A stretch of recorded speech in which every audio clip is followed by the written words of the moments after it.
Pemirsa, mantan Perdana Menteri Malaysia Najib Razak divonis hukuman 15 tahun penjara. Ia dinyatakan bersalah atas 4 dakwaan penyalahgunaan kekuasaan dan 21 dakwaan pencucian uang dengan semua hukuman dijalankan secara bersamaan.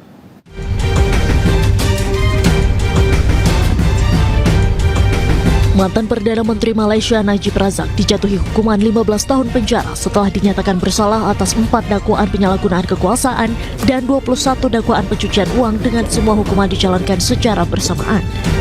Setelah sidang pengadilan di Putrajaya pada hari Jumat, pengacara Razak menegaskan pihaknya kecewa atas putusan tersebut dan berjanji akan mengajukan banding. Sebelumnya Najib dituduh menggelapkan hampir 2,2 miliar ringgit atau sebesar 700 juta dolar Amerika Serikat dari dana kekayaan negara 1MDB lebih dari 1 dekade lalu. Mantan pemimpin Malaysia itu dinyatakan bersalah pada tahun 2020 dan dijatuhi hukuman selama 12 tahun penjara karena menyalahgunakan sekitar 9,9 juta dolar Amerika Serikat dana 1MDB. Hukumannya kemudian dikurangi menjadi 6 tahun. Although we are extremely disappointed, but we are not surprised with the result because we sort of anticipated it, in fact, from the beginning. Yeah. So while we are disappointed, we are more agitated, not in a bad way, but agitated to do better in the appeal because by Monday we will file the appeal. Mantan Perdana Menteri Malaysia Najib Razak akan tetap berada di penjara Kajang di Selangor. Tempat hukuman yang dijalaninya saat ini akan berakhir pada Agustus 2028 sebelum memulai masa hukuman barunya selama 15 tahun. 16 lansia tewas terjebak kobaran api saat kebakaran panti jompo di Kota Manado. Penyebab kebakaran hingga saat ini masih diselidiki polisi.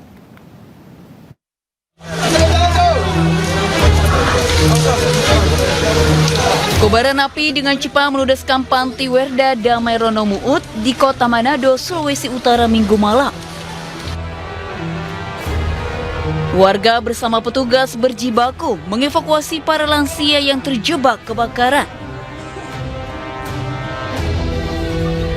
Naas usai api dipadamkan, petugas menemukan ada 16 jenazah lansia dalam kebakaran tersebut.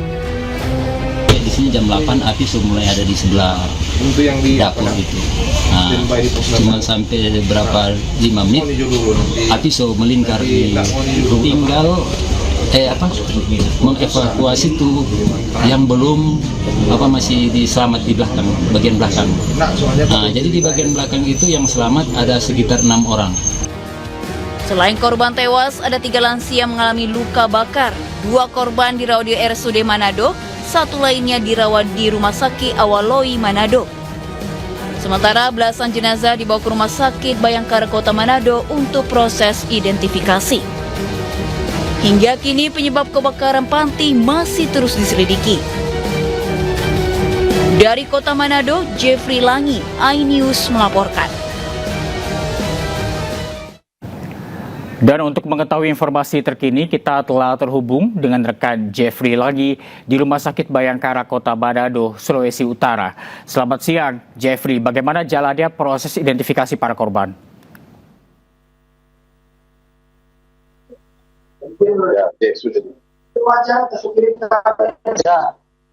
Reza, dapat saya laporkan saat ini saya berada di depan ruang jenazah Rumah Sakit Bayangkara Polda Sulut, Kota Manado, dan di mana di lokasi ini terdapat 16 kantong jenazah korban penghuni panti Werda Damai yang hari pertama terjadi kebakaran pada kemarin malam.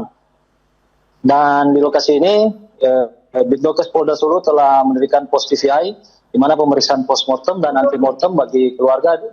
Pasalnya 16 kantong jenazah, 15 diantaranya sudah tidak bisa dikenali. Pasalnya kondisi tubuh korban telah hangus terbakar dan 1 kantong jenazah lagi masih utuh. Dan Bitdokes Polda Sulut membutuhkan beberapa sampel dari pihak keluarga, termasuk sampel DNA dan sidik jari, dan juga sampel gigi, sehingga dibutuhkan pihak keluarga untuk segera datang melapor ke pos DIY yang berada di Bayangkara Polda Sulut. Sementara juga dari pihak kepolisian masih terus melakukan olah TKP untuk di lokasi kejadian yang berada di Kelurahan Ranomud, Kecamatan Kupal 2, Kota Manado. Pihak Polda Sulut bersama Polres Manado melakukan olah TKP untuk mencari kepastian dari penyebab kebakaran. Demikian, Reza. Ya, Jeffrey, apakah seluruh keluarga korban ini telah hadir untuk memberikan sampel?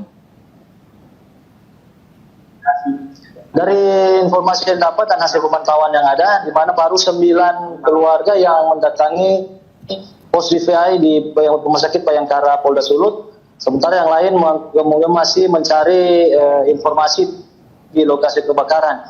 Sementara tadi sempat saya ke lokasi ke TKP atau lokasi kebakaran, ada beberapa juga keluarga korban yang sementara mencari informasi-informasi terkait keluarga mereka. Reza. Baik, Jeffrey, selain dari korban yang meninggal dunia, apakah ada korban yang terluka?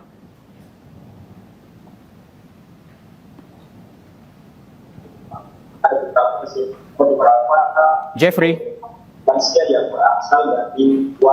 Ya, Jeffrey bisa mendengar saya, Jeffrey? Apakah ada korban yang terluka? Ya. Ya, dapat saya laporkan selain 16 orang yang ditemukan meninggal dunia dan di mana secara keseluruhan terdapat 35 penghuni panti, di mana 16 orang itu ditemukan meninggal dunia dan 16 orang ditemukan selamat. 3 diantaranya dirawat di rumah sakit karena mengalami luka bakar. Rumah sakit itu dipusatkan di Rumah Sakit Umum Daerah Kota Manado dan Rumah Sakit Awalui. Ya, Reza. Ya, Jeffrey, untuk sementara penghuni panti lainnya dievakuasi kemana?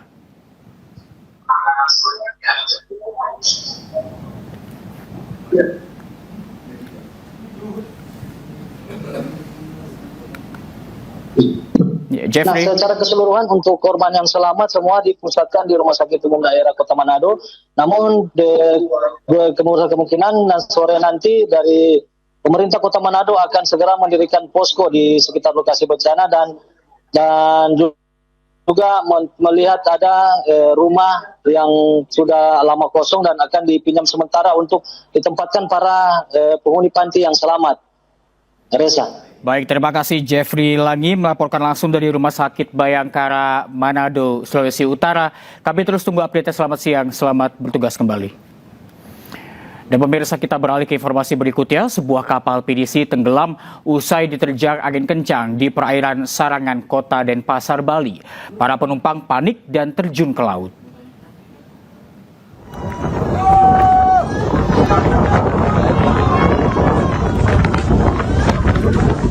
Beginilah detik-detik kapal PDC Sarandi of the Seas yang tenggelam di perairan Sarangan, Denpasar, Bali akibat diterjang angin kencang. Kapal yang sedang diperbaiki di pelabuhan Sarangan ini tiba-tiba diterjang angin hingga menyebabkan kapal miring dan perlahan tenggelam. 3 kru dan 8 teknisi yang berada di atas kapal panik hingga terjun ke laut.